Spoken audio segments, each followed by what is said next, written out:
স্কুলের মধ্যে চলল চোরদের তাণ্ডব। আলমারি ভেঙে লণ্ডভণ্ড করা হলো কাগজপত্র। ভাঙা হয়েছে 3টি আলমারি।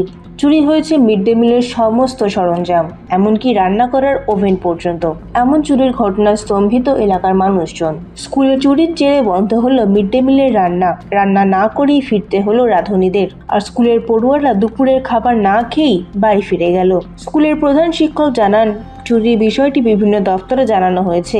মিড ডে মিল থেকে চুরি যাওয়া জিনিসপত্র যাতে ফের স্কুলে আনানো যায় তার জন্য আবেদন করা হয়েছে।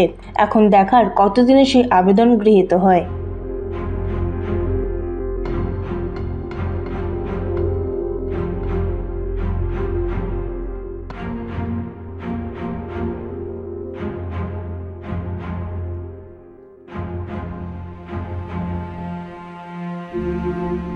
চন্দ্রকোনা থেকে নিজস্ব প্রতিনিধির রিপোর্ট, এএনএম নিউজ। আরও খবরের আপডেট পেতে সাবস্ক্রাইব করুন আমাদের ইউটিউব চ্যানেলটি আর বেল আইকনে ক্লিক করুন নোটিফিকেশনস পেতে।